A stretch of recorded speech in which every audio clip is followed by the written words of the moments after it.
प्रिय छात्र छात्री माने आशा करुच्ची आपण माने समस्ते भल थिबे। आज आम अष्टम श्रेणी संस्कृत बहिर प्रथम पाठ भेदभाव न कर्तव्य विषय रे अति सरल भाव आलोचना करिबा। पिला माने आम समाज रे समस्त मनीष समान, जाति धर्म वर्ण धनी गरीब किंबा अन्य कौनसी कारणरू कहा प्रति भेदभाव करने उचित नुहे। यही पाठ आमको मानवता समानता एवं भाईचारार सुंदर वार्ता प्रदान करे। तेबे आज आमे यही पाठर भावार्थ शब्दार्थ सरल भाव में बुझा। वीडियोटी को शेष पर्यंत निश्चय देखिए। चलतु आरंभ करवा आज पाठ भेदभाव न कर्तव्य। पिला माने जतिक कठिन शब्द सब रही शेष में तार फोटो छाड़ी देथिबी, तमे आराम से देखिकी लिखिदब हैला। प्रथम पाठर ना कौन? भेदभाव न कर्तव्य। भेदभाव करने उचित नुहे। पितामही आसंदे उपविशति। पितामही माने जेजेमा। जेजेमा आसंदे आसनरे उपविशति बसिछन्ति। तस्याः पुरतः बालाः आगत्य उक्तवन्तः पितामही अद्य भवती कथं मौनेन तिष्ठति।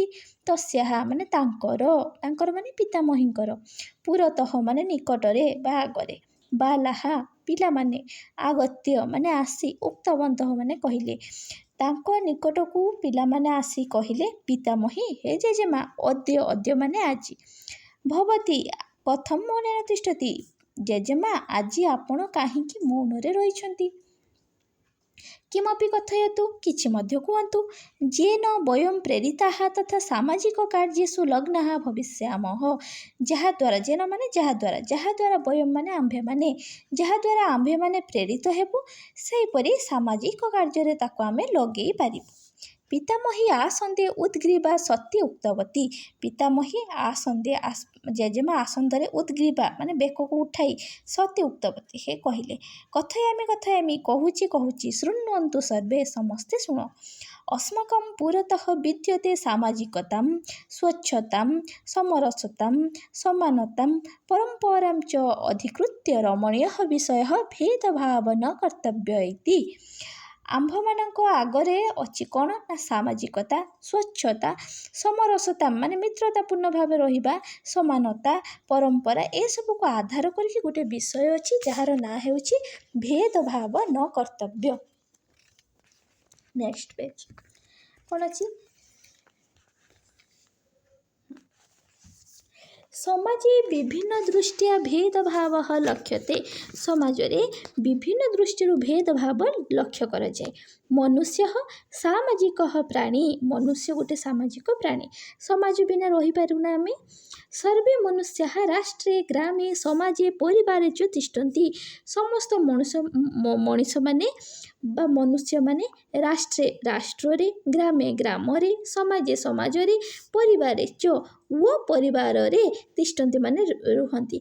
पिला माने च जोठी थिबो, संस्कृत रे च जोठी थिबो, जेउ शब्द पूर्वरु जेउ शब्द पर च थिबो तमे ता पूर्वरु च लगे दबो, अर्थात च रो अर्थ हैला वो, ता पूर्वरु वो लगे दबो। माने एठी अछि सर्वे मनुष्य राष्ट्रे ग्रामे समाजे वो परिवार रे तिष्ठन्ति माने रुहन्ति।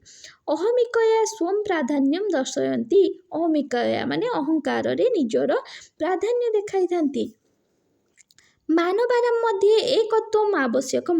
मनीष मानक मध्य एकत्वर आवश्यकता रही, एकतार आवश्यकता रही निश्चित भाव में। एकत्व बा एकता न रहिले मनीष मानक भितर हो कि तदर्थम सेथिपाई बलराम दासस्य लक्ष्मी पुराणम उपादेय ग्रंथ। सेथिपाई बलराम दासंकर लक्ष्मी पुराण गोटे उपादेय ग्रंथ। पिला माने संस्कृत रे सिओ जेइटी थिबो ना, से शब्द थिबो, शब्द थिबो सिओर अर्थ तुम बुझी नब र, माने बलराम दासस्य अर्थात बलराम दासर। एठी जेहेतु सी जने जने कवि, तेणु आमे तो सेमती बलराम दासर कहि परिबानी, बलराम दासंकर हैला। सम्मान दबा तांकु, सम्मान दृष्टि कर बोली लगेब। मन रखिबो सिओ जेइटी थिबो से शब्द थिबो, खाली सिओ जगार र लगे दबो, बलराम दासस्य बलराम दासंकर हैला। ବଳରାମ ଦାସଙ୍କର ଗୋଟେ ଉପାଦେୟ ଗ୍ରନ୍ଥ ଯାହାର ନାଁ ହେଲା ଲକ୍ଷ୍ମୀ ପୁରାଣ। ଉତ୍କଳୀୟ ସାହିତ୍ୟ ବଳରାମ ଦାସ ଜଗସିଦ୍ଧ ପ୍ରସିଦ୍ଧ କବି। ଉତ୍କଳ ସାହିତ୍ୟରେ ବଳରାମ ଦାସ ଜଣେ ଜଗସିଦ୍ଧ ପ୍ରସିଦ୍ଧ କବି ଅଟନ୍ତି। ଜଗସିଦ୍ଧ ମାନେ ଯୋଗ ଅଭ୍ୟାସ କରି ଉଚ୍ଚ ଜ୍ଞାନ ପାଇଥିବା ବ୍ୟକ୍ତି ସିଏ। ପୁରୀ ମଣ୍ଡଳସ୍ୟ ଗପ ସମୀପେ ଏରବଙ୍ଗ ଗ୍ରାମେ ତସ୍ୟ ନିବାସଃ। ପୁରୀ ମଣ୍ଡଳସ୍ୟ ପୁରୀ ଜିଲ୍ଲାର ବା ପୁରୀ ମଣ୍ଡଳର ଗପ ସମୀପେ ଗପ ନିକଟରେ ଏରବଙ୍ଗ ଗ୍ରାମରେ ତସ୍ୟ ନିବାସଃ ତାଙ୍କର ନିବାସ ବା ବାସସ୍ଥାନ। ତତ୍କାଳସ୍ୟ ପ୍ରସିଦ୍ଧା ଅନ୍ୟ କବୟଃ ଯଥା ଜଗନ୍ନାଥ ଦାସଃ, ଅଚ୍ୟୁତାନନ୍ଦ ଦାସଃ, ଯଶବନ୍ତ ଦାସଃ, ଶିଶୁ ଅନନ୍ତ ଦାସ च। ତତ୍କାଳସ୍ୟ ପ୍ରସିଦ୍ଧା ସେହି ସମୟରେ ଆଉ ଯେଉଁମାନେ ପ୍ରସିଦ୍ଧ ଅନ୍ୟ କବିମାନେ ଥିଲେ ଯଥା ଯେପରି କିଏ ନା ଜଗନ୍ନାଥ ଦାସ, ଅଚ୍ୟୁତାନନ୍ଦ ଦାସ, ଯଶବନ୍ତ ଦାସ, ଶିଶୁ ଅନନ୍ତ ଦାସ ଏମାନେ। ଏତେଷୁ କବିଷୁ ବଳରାମ ଦାସ ସମାଜ ସଂସ୍କାରକଃ ବହୁ ଜନପ୍ରିୟ। ଏହିସବୁ କବିମାନଙ୍କ ମଧ୍ୟରେ ବଳରାମ ଦାସ ଥିଲେ ସମାଜ ସଂସ୍କାରକ କବି, ତେଣୁ ସେ ବହୁତ ଲୋକଙ୍କର ପ୍ରିୟ ମଧ୍ୟ ଥିଲେ। ବଳରାମ ଦାସ ରଚିତମ୍ ଲକ୍ଷ୍ମୀ ପୁରାଣମ୍ ସ୍ୱତନ୍ତ୍ରಂ ସ୍ଥାନମ୍ ଅଧିକରତି। ବଳରାମ ଦାସଙ୍କର ରଚିତ ଏହି ଲକ୍ଷ୍ମୀ ପୁରାଣଟା ସ୍ୱତନ୍ତ୍ର ସ୍ଥାନ ଅଧିକାର କରିଛି। ଓଡ଼ିଆ ଭାଷାୟାମ୍ ଲିଖିତମ୍ ଲକ୍ଷ୍ମୀ ପୁରାଣମ୍ ଉତ୍କଳୀୟ ସମାଜେ ପାରିବାରିକ ଜୀବନମ୍ ଅସ୍ପୃଶ୍ୟତା ନିବାରଣମ୍ ସ୍ୱଚ୍ଛତା ପାଳନମ୍ ନାରୀ ସମ୍ମାନମ୍ ଶାନ୍ତିପୂର୍ଣ୍ଣ ସହାବସ୍ଥାନମ୍ ସମାଜ ସଂସ୍କାରମ୍ ତଥା କର୍ତ୍ତବ୍ୟ ବିଷୟକମ୍ ତଥ୍ୟମ୍ ପ୍ରକାଶୟତି। ଓଡ଼ିଆ ଭାଷାୟାମ୍ ମାନେ ଓଡ଼ିଆ ଭାଷାରେ ଲିଖିତମ୍ ଲକ୍ଷ୍ମୀ ପୁରାଣମ୍ ଲେଖା ହୋଇଥିବା ଲକ୍ଷ୍ମୀ ପୁରାଣ ଉତ୍କଳୀୟ ସମାଜରେ ପାରିବାରିକ ଜୀବନରେ ଅସ୍ପୃଶ୍ୟତା ନିବାରଣ ବିଷୟରେ ସ୍ୱଚ୍ଛତା ପାଳନ ବିଷୟରେ ନାରୀ ସମ୍ମାନମ୍ ନାରୀକୁ ସମ୍ମାନ ଦେବା ବିଷୟରେ ଶାନ୍ତିପୂର୍ଣ୍ଣ ସହାବସ୍ଥାନମ୍ ଶାନ୍ତିପୂର୍ଣ୍ଣ ହୋଇ ଏକତ୍ର ହୋଇ ବାସ କରିବା ସମାଜକୁ ସଂସ୍କାର କରିବା ମାନେ ପରିବର୍ତ୍ତନ ଆଣିବା ତଥା କର୍ତ୍ତବ୍ୟ ବିଷୟରେ ଏହିସବୁ ବିଷୟରେ ସବୁ ତଥ୍ୟ ପ୍ରକାଶ କରିଛି କେଉଁଠି ଏଇ ଲକ୍ଷ୍ମୀ ପୁରାଣରେ। ଲକ୍ଷ୍ମୀ ପୁରାଣ ବର୍ଣ୍ଣନାନୁସାରମ୍ ଦେବୀ ଲକ୍ଷ୍ମୀ ହିଁ ଶ୍ରୀ ଜଗନ୍ନାଥସ୍ୟ ପତ୍ନୀ। କହିଲେ ଲକ୍ଷ୍ମୀ ପୁରାଣ ବର୍ଣ୍ଣନା ଅନୁସାରେ ଦେବୀ ଲକ୍ଷ୍ମୀ ହେଉଛନ୍ତି ଶ୍ରୀ ଜଗନ୍ନାଥଙ୍କର ପତ୍ନୀ ବା ସ୍ତ୍ରୀ। ସା ପୁରୀ ସ୍ଥିତ ଶ୍ରୀମନ୍ଦିରେ ନିବସତି ସେ ପୁରୀରେ ଥିବା ଶ୍ରୀମନ୍ଦିରରେ ବାସ କରନ୍ତି। କିଏ? ଲକ୍ଷ୍ମୀ। ଶ୍ରୀମନ୍ଦିରେ ଶ୍ରୀ ଜଗନ୍ନାଥ ତସ୍ୟ ଅଗ୍ରଜଃ ଶ୍ରୀ ବଳଭଦ୍ର ଅନୁଜା ଶ୍ରୀ ସୁଭଦ୍ରା ଅନ୍ୟ ଦେବାଃ ଦେବ୍ୟଶ୍ଚ ପୂଜ୍ୟନ୍ତେ। ଶ୍ରୀମନ୍ଦିରରେ ଶ୍ରୀ ଜଗନ୍ନାଥ ତାଙ୍କର ଅଗ୍ରଜ ଶ୍ରୀ ବଳଭଦ୍ର ମାନେ ତାଙ୍କର ବଡ଼ ଭାଇ ଶ୍ରୀ ବଳଭଦ୍ର, ଅନୁଜ ଶ୍ରୀ ସୁଭଦ୍ରା ଛୋଟ ଭଉଣୀ ଶ୍ରୀ ସୁଭଦ୍ରା, ଅନ୍ୟ ଦେବା ତଥା ଅନ୍ୟ ଦେବତାମାନେ ମଧ୍ୟ ସେଠି ପୂଜା ପାଆନ୍ତି କେଉଁଠି? ଶ୍ରୀମନ୍ଦିରରେ। ଲକ୍ଷ୍ମୀ ହିଁ ସ୍ୱୟଂ ସର୍ବେଷାଂ କୃତେ ମହାପ୍ରସାଦମ୍ ପଚତି ଇତି ବିଶ୍ୱାସ ଅଛି ଲକ୍ଷ୍ମୀ ନିଜେ ସମସ୍ତଙ୍କ ପାଇଁ ମହାପ୍ରସାଦ ତିଆରି କରନ୍ତି ବା ରାନ୍ଧନ୍ତି। ଲକ୍ଷ୍ମୀ ହିଁ ସ୍ୱୟଂ ନିଜେ ସର୍ବେଷାଂ ସମସ୍ତଙ୍କ ପାଇଁ ମହାପ୍ରସାଦ ରାନ୍ଧନ୍ତି। ଲକ୍ଷ୍ମୀ ହିଁ ମାର୍ଗଶୀର୍ଷ ମାସେ ପ୍ରତି ଗୁରୁବାସରମ୍ ପ୍ରତ୍ୟୁଷ କାଲେ ନଗର ଭ୍ରମଣାର୍ଥମ୍ ଗଚ୍ଛତି। ଲକ୍ଷ୍ମୀ ମାର୍ଗଶୀର ମାସରେ ପ୍ରତି ଗୁରୁବାସରମ୍ ଅର୍ଥାତ୍ ପ୍ରତି ଗୁରୁବାରରେ ପ୍ରତ୍ୟୁଷ କାଳେ ମାନେ ଭୋର ସମୟରେ ନଗର ଭ୍ରମଣ ପାଇଁ ଗଚ୍ଛତି ମାନେ ଯାଆନ୍ତି। ସା ପ୍ରତି ଗୃହମ୍ ଭ୍ରମତି ସେ ପ୍ରତି ଘରେ ବୁଲନ୍ତି। ବହୁନାମ୍ ଜନାନାମ୍ ଗୃହାଣି ପିହିତାନି କେଷାଞ୍ଚିତ୍ ଉନ୍ମୁକ୍ତାନି ଚ ଦୃଷ୍ଟ୍ୱା ଲକ୍ଷ୍ମୀ ହିଁ ଦୁଃଖିତା ଭବତି। ବହୁତ ଲୋକମାନଙ୍କର ଘର କ'ଣ ହେଇଥିଲା? ପିହିତାନି ମାନେ ବନ୍ଦ ହୋଇଥିଲା, କିଛି ଲୋକଙ୍କର ଘର ଖୋଲା ହୋଇଥିଲା। ଏସବୁ ଦେଖି ଲକ୍ଷ୍ମୀ ଦୁଃଖ ପ୍ରକାଶ କଲେ। ସ୍ପୃଶ୍ୟ ବର୍ଣ୍ଣ ନିର୍ବିଶେଷମ୍ ସା ପ୍ରତ୍ୟେକମ୍ ଗୃହମ୍ ଜାତି। ସ୍ପୃଶ୍ୟ ତଥା ଅସ୍ପୃଶ୍ୟ ବର୍ଣ୍ଣ ନିର୍ବିଶେଷରେ ସେ ପ୍ରତ୍ୟେକଙ୍କ ଘରକୁ ଯାଆନ୍ତି। ଯଦା ପରିଷ୍କୃତମ୍ ସ୍ୱଚ୍ଛ ପରିବେଶମ୍ ସମାର୍ଜିତମ୍ ଅଙ୍ଗନମ୍ ପଶ୍ୟତି ତଦା ଆନନ୍ଦିତା ଭବତି। ଯଦା ମାନେ ଯେତେବେଳେ, ତଦା ମାନେ ସେତେବେଳେ।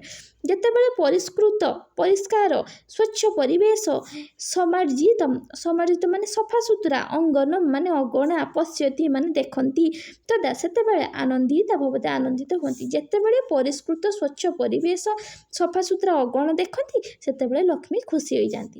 କଦାଚିତ୍ ଲକ୍ଷ୍ମୀ ହିଁ ତଦାନୀନ୍ତ ସମାଜେ ଅବହେଳିତାୟାଃ ସମାର୍ଜିକାୟାଃ ସ୍ତ୍ରିୟାଃ ଗୃହମପି ଗତବତୀ।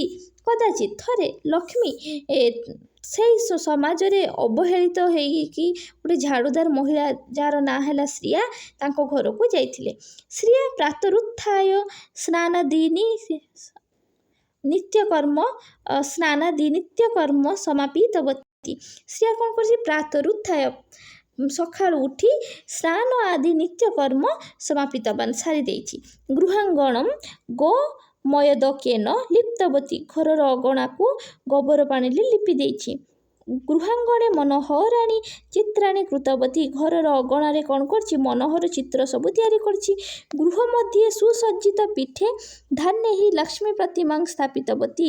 ଘର ମଧ୍ୟରେ ସୁସଜ୍ଜିତ ପୀଠେ ମାନେ ଆସ୍ଥାନରେ ଧାନରେ କ'ଣ କରିଛି? ନା ଲକ୍ଷ୍ମୀଙ୍କର ପ୍ରତିମା ତିଆରି କରିକି ସ୍ଥାପନ କରିଛି ହେଲା। ଏତଦ୍ ଦୃଷ୍ଟ୍ୱା ଲକ୍ଷ୍ମୀ ଶ୍ରେୟାଃ ଗୃହେ କଞ୍ଚିତ୍ କାଳଂ ଯାପୟତି ବରଂ ପ୍ରଦଦାତି। କ'ଣ କହିଛି? ଗୃହ ମଧ୍ୟରେ ସେ ତ ତାର ଯାହା ଆସ୍ଥାନ କଲା। ଏତଦ୍ ଦୃଷ୍ଟ୍ୱା ଏହା ଦେଖି ଲକ୍ଷ୍ମୀ ଶ୍ରେୟାର ଘରକୁ ଯାଇକି କ'ଣ କରୁଛନ୍ତି? କଞ୍ଚିତ୍ କାଳଂ କିଛି ସମୟ ଯାପୟତି ରହିଛନ୍ତି, ବରଂ ପ୍ରଦଦାତି ବର ଦେଇଛନ୍ତି। ହେଲା ମାନେ ତାହେଲେ କ'ଣ କରୁଛନ୍ତି? ନା ଲକ୍ଷ୍ମୀ ବର ଦେଇଛନ୍ତି, କିଛି ସମୟ ରହିଛନ୍ତି ଓ ତାଙ୍କୁ ବର ଦେଇଛନ୍ତି। ବର କ'ଣ ଦେଇଥିଲେ ଜାଣିଛନ୍ତି ନା ପିଲାମାନେ? ବର ସ୍ୱରୂପ ଦେଇଥିଲେ 1,00,000 ଗାଈ, ପୁତ୍ର ସନ୍ତାନ, ଆହୁରି ଅନେକ କିଛି ବର, ଅମର ବର ମଧ୍ୟ ମାଗିଥିଲେ ସିଏ, କିନ୍ତୁ ଲକ୍ଷ୍ମୀ ଦେବୀ ମନା କରିଥିଲେ। ଏତତ୍ ତଥ୍ୟଂ ଯୋଗବଲେନ ଶ୍ରୀ ବଳଭଦ୍ର ଜାଣନ୍ତି। ଏହିସବୁ ତଥ୍ୟ ଯୋଗ ମାଧ୍ୟମରେ ଶ୍ରୀ ବଳଭଦ୍ର ଜାଣିପାରିଲେ। ଶ୍ରୀ ବଳଭଦ୍ର ମାନେ ଏଠି ଲେଖକ ନୁହେଁ, କବି ନୁହେଁ, ଏଠି ହେଲା ବଳଭଦ୍ର ମାନେ ଠାକୁର ହେଲା, ଜଗନ୍ନାଥଙ୍କ ବଡ଼ ଭାଇ ଶ୍ରୀ ବଳଭଦ୍ର। ସମାର୍ଜିକାୟାଃ ଗୃହଂ ଗତ୍ୱା ଲକ୍ଷ୍ମୀ ଅସ୍ପୃଶ୍ୟା ଅପବିତ୍ରା ଭବତି। ନା ଝାଡ଼ୁଦାର ମହିଳାର ଗୃହଂ ଗତ୍ୱା, ଝାଡ଼ୁଦାର ମହିଳାର ଘରକୁ ଯିବା ହେତୁ ଯାଇ ଲକ୍ଷ୍ମୀ ଅସ୍ପୃଶ୍ୟା ଅଛୁଆଁ ଅପବିତ୍ର ହୋଇଯାଇଛନ୍ତି। ଅତଃ ସ କୁପିତଃ ସନ୍ ଶ୍ରୀମନ୍ଦିରେ ଲକ୍ଷ୍ମ୍ୟାଃ ପ୍ରବେଶଂ ବାରୟତି। ଏଣୁ ସେ କୁପିତ ହୋଇ, ସନ୍ ମାନେ ହୋଇ, ଅତଃ ମାନେ ଏଣୁ ସହ ମାନେ ସେ, କୁପିତଃ ସନ୍ ମାନେ ହୋଇ, କୁପିତ ହୋଇ ଶ୍ରୀମନ୍ଦିରରେ ଲକ୍ଷ୍ମ୍ୟାଃ ପ୍ରବେଶଂ ବାରୟତି ଲକ୍ଷ୍ମୀଙ୍କର ପ୍ରବେଶକୁ ବାରଣ କରିଦେଇଛନ୍ତି। ଅସ୍ପୃଶ୍ୟ ଗୃହଂ ଗତ୍ୱା ଲକ୍ଷ୍ମୀ ମନ୍ଦିରସ୍ୟ ପରିବେଶଂ ଗୌରବଂ ଚ ନାଶୟତି ଇତି ଶ୍ରୀ ଜଗନ୍ନାଥଂ କଥୟତି। ଅସ୍ପୃଶ୍ୟ ଘରକୁ ଯାଇଛନ୍ତି, ଗତ୍ୱା ମାନେ ଯାଇ, ଅସ୍ପୃଶ୍ୟ ଘରକୁ ଯାଇ ଲକ୍ଷ୍ମୀ ମନ୍ଦିରର ପରିବେଶର ଗୌରବକୁ ନାଶ କରିଛନ୍ତି ହେଲା। এই କଥା ଶ୍ରୀ ଜଗନ୍ନାଥଙ୍କୁ କହିଦେଲେ। କି ବଳରାମ କହିଲେ। ଶ୍ରୀ ଜଗନ୍ନାଥ ଅଗ୍ରଜସ୍ୟ ଶ୍ରୀ ବଳଭଦ୍ରସ୍ୟ ଆଜ୍ଞୟା ଲକ୍ଷ୍ମୀଂ ଶ୍ରୀମନ୍ଦିରାତ୍ ବହିଷ୍କରୋତି।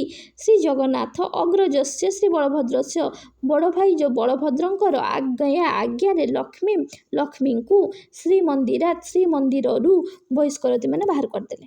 ବସ୍ତୁତଃ ପତ୍ନ୍ୟାଃ ତ୍ୟାଗଃ ଅନୁଚିତ। ବାସ୍ତବରେ ପତ୍ନୀ ତ୍ୟାଗ ଅନୁଚିତ। ସମାର୍ଜିକାୟାଃ ଗୃହଗମନେନ କୋऽପି ଅସ୍ପୃଶ୍ୟ ନ ଭବତି। ଝାଡ଼ୁଦାର ମହିଳାର ଘରକୁ ଯିବା ଦ୍ୱାରା କେହି ମଧ୍ୟ ଅଛୁଆଁ ହୋଇନଥାନ୍ତି। ଲକ୍ଷ୍ମୀପୁରାଣେ ବଳରାମ ଦାସଃ ସ୍ପଷ୍ଟତୟା ବୋଧୟତି ଯତ୍ ଲକ୍ଷ୍ମ୍ୟାଃ ପରିତ୍ୟାଗଃ ଏକ ଅହଙ୍କାର ବିଷୟଃ। ଲକ୍ଷ୍ମୀପୁରାଣରେ ବଳରାମ ଦାସ ସ୍ପଷ୍ଟତାରେ ବୋଧୟତି ବୁଝାଇଛନ୍ତି ଯେ, ଯତ୍ ମାନେ ଯେ, ଲକ୍ଷ୍ମୀଙ୍କର ପରିତ୍ୟାଗଃ ଲକ୍ଷ୍ମୀଙ୍କର ପରିତ୍ୟାଗ ଏକ ଅହଙ୍କାର ବିଷୟ, ଗୋଟିଏ ଅହଙ୍କାରର ବିଷୟ। ଲକ୍ଷ୍ମୀ ସ୍ୱରୂପିଣୀ ପତ୍ନୀ କଦାପି ନ ପରିତ୍ୟାଗ ଯୋଗ୍ୟ। ଲକ୍ଷ୍ମୀ ସ୍ୱରୂପିଣୀ ପତ୍ନୀଙ୍କୁ କେବେ ହେଲେ ମଧ୍ୟ ପରିତ୍ୟାଗ କରିବା ଉଚିତ ନୁହେଁ ବା ଅନୁଚିତ।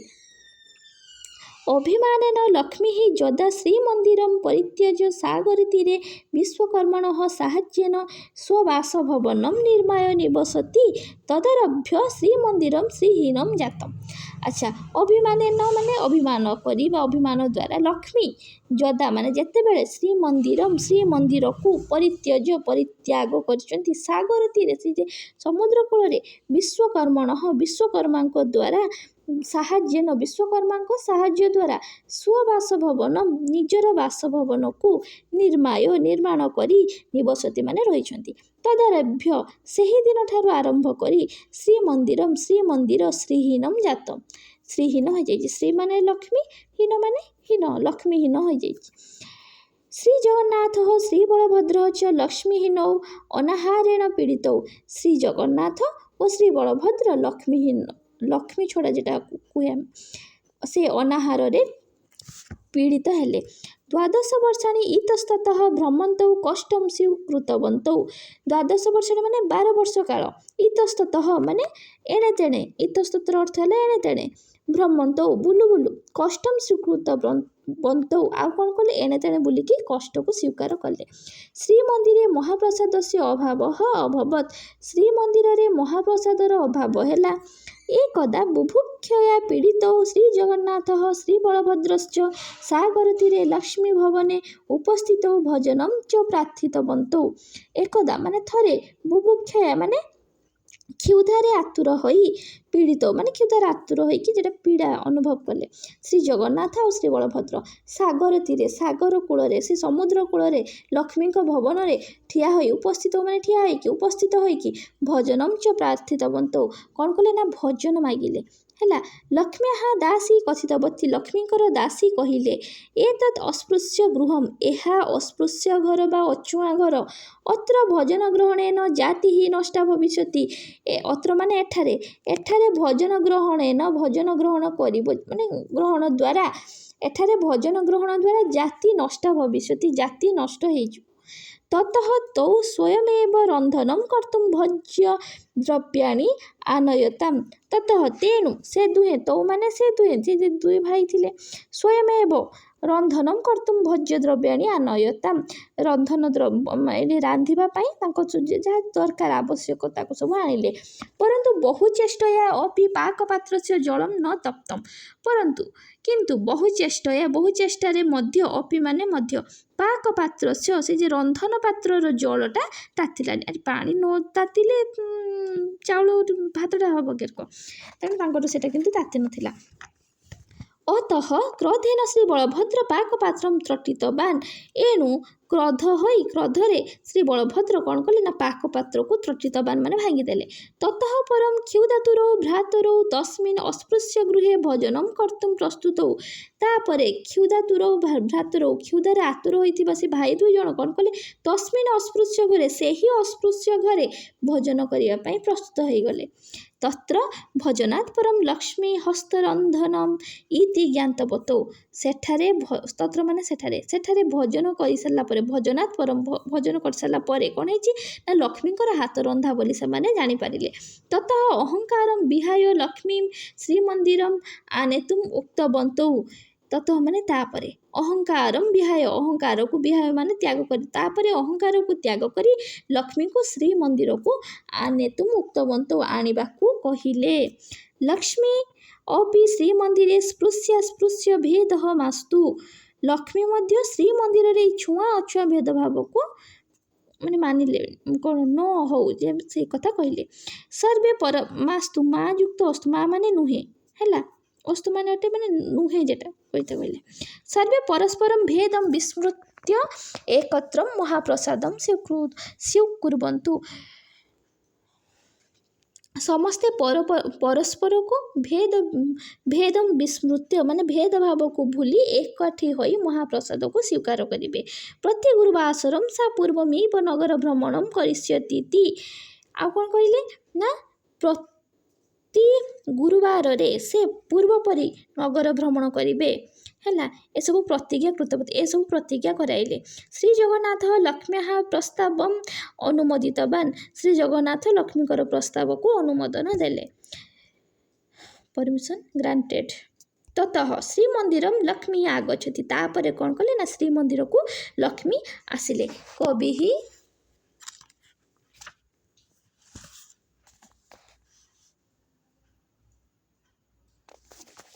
बलराम दास लोकप्रिय कथा माध्यमेन अस्पृश्यता दूरीकर्तुम अचेष्टत। कवि बलराम दास लोकप्रिय कथा माध्यम अस्पृश्यता दूरीकरण दूर करने चेष्टा करिसेंती। लक्ष्मी पुराण प्रति गुरुवार ए मार्गशीर मास प्रति गुरुवार लक्ष्मी पुराण समस्त घरे बाजु थाए। कहीं बलराम दास लक्ष्मी पुराण लिखिं कहीं आम शुणुं ना एठे लक्ष्मी पुराण कहुई अस्पृश्यता निवारण करने उचित तेणु बुझेवाई एमती सब ए कहानी माध्यम कहते। कुत्रचित भेदभाव न कर्तव्य कौन सी जगार मध्य भेदभाव करने उचित नुहे। स्वच्छता सर्वत्र आदरणीय ସ୍ୱଚ୍ଛତା ସମସ୍ତଙ୍କୁ ସବୁଠାରେ ଆଦରଣ ହୋଇଥାଏ। ସ୍ୱଚ୍ଛ ପରିବେଶ ସୁଖମ ସୌଭାଗ୍ୟମ ଆରୋଗ୍ୟମ ଚ ଲକ୍ଷ୍ମୀ ସ୍ୱୟଂ ପ୍ରୟଚ୍ଛତି। ସ୍ୱଚ୍ଛ ପରିବେଶ ସୁଖ ଆଉ ସୌଭାଗ୍ୟ ଏସବୁ ଆରୋଗ୍ୟ ଏ ହେଲା ଲକ୍ଷ୍ମୀଙ୍କର ସ୍ୱୟଂ ପ୍ରୟଚ୍ଛତି ମାନେ ପ୍ରଦାନ କରିଛନ୍ତି। ସ୍ୱଚ୍ଛ ପରିବେଶ ସୁଖ ସୌଭାଗ୍ୟ ଆରୋଗ୍ୟମ ଏସବୁ ଲକ୍ଷ୍ମୀ ନିଜେ ପ୍ରଦାନ କରିଛନ୍ତି। ରଥଯାତ୍ରାରେ ସ୍ପୃଶ୍ୟ ଭେଦମ ତ୍ୟକ୍ତ ସର୍ବେ ରଥାନ୍ ଆକର୍ଷନ୍ତି। ରଥଯାତ୍ରାରେ ଛୁଆଁ ଅଛୁଆଁ ଭେଦଭାବ ତ୍ୟାଗ କରିକି ସମସ୍ତେ କ'ଣ କରନ୍ତି? ରଥକୁ ଆକର୍ଷଣ କରନ୍ତି, ଟାଣନ୍ତି। ସତ୍ୟ ମୁକ୍ତମ କ'ଣ ନା ସଂକୀର୍ଣ୍ଣ ଭେଦଭାବ ହତୁ ନାସ୍ତି ଶ୍ରୀକ୍ଷେତ୍ର ମଣ୍ଡଳେ ରାଜମାର୍ଗେ ଚ ବିଶ୍ୱସ୍ୟ ମାନବାଃ ସଦରାଃ ଇବ। ସ୍ୱଚ୍ଛତା ରକ୍ଷଣମ୍ ଶୌଚମ୍ ପ୍ରତିଷ୍ଠାନମ୍ ହିତାୟ ଚ ସ୍ୱଚ୍ଛତା ସୁଖଦା ନିତ୍ୟମ୍ ସ୍ୱଚ୍ଛାତ୍ ସ୍ୱଚ୍ଛମ୍ ପ୍ରଶସ୍ୟତେ। ସଂକୀର୍ଣ୍ଣ ଭେଦଭାବ ଏଗୁଡ଼ା ସବୁ ଶ୍ରୀକ୍ଷେତ୍ରରେ ନାହିଁ ହେଲା। ରାଜମାର୍ଗରେ ଅର୍ଥାତ୍ ବଡ଼ଦାଣ୍ଡରେ ସବୁ ଭାଇ ଭଉଣୀ ବିଶ୍ୱର ମାନବାଃ ସଦରାଇବ। ସଦରା ମାନେ ଭାଇ ଭଉଣୀ ହେଲା। ବିଶ୍ୱର ସବୁ ଭାଇ ଭଉଣୀ ମାନେ ବିଶ୍ୱର ସମସ୍ତେ କ'ଣ ବଡ଼ଦାଣ୍ଡରେ ଭାଇ ଭଉଣୀ ପରି ହେଲା। କୁହନ୍ତି ନା ବସୁଧୈବ କୁଟୁମ୍ବକମ୍। ସ୍ୱଚ୍ଛତା ରକ୍ଷଣମ୍ ଶୌଚମ୍ ପ୍ରତିଷ୍ଠାନମ୍ ହିତାୟ ଚ। ସ୍ୱଚ୍ଛତା ରଖିବା ପ୍ରତ୍ୟେକ ସ୍ଥାନର ହିତ ପାଇଁ ଅଟେ। ସ୍ୱଚ୍ଛତା ସୁଖକର ଅଟେ। ନିତ୍ୟ ସ୍ୱଚ୍ଛତାରେ ପ୍ରଶଂସାର ଯୋଗ୍ୟ ହେବା। ସ୍ୱଚ୍ଛତାର ସହ ଶ୍ରେୟା କ'ଣ କରିଥିଲା? ତା ଘରକୁ ସ୍ୱଚ୍ଛତା କରିଥିଲା ବୋଲି, ସ୍ୱଚ୍ଛ ରଖିଥିଲା ବୋଲି ଲକ୍ଷ୍ମୀ ଦେବୀ ତାକୁ କ'ଣ କଲେ? ତା ଘରକୁ ଯାଇଥିଲେ ଆଉ ତାକୁ ବର ଦେଲେ। ବିଷୟ ସରିଲା। ଯଦି ତୁମକୁ ଭିଡ଼ିଓଟି ଭଲ ଲାଗିଥିବ ନିଶ୍ଚିତ ଭାବରେ ସବସ୍କ୍ରାଇବ୍ କରିଦେବ ହେଲା। ଲାଇକ୍ କରିବ, ସବସ୍କ୍ରାଇବ୍ କରିବ, ତୁମ ଅନ୍ୟ ସାଙ୍ଗସାଥିମାନଙ୍କୁ ଭିଡ଼ିଓଟା ସେୟାର କରିବ। ନେକ୍ସଟ ଭିଡ଼ିଓରେ ମୁଁ ଆଣିବି କ୍ୱେଶ୍ଚନ୍ ଆନ୍ସର୍।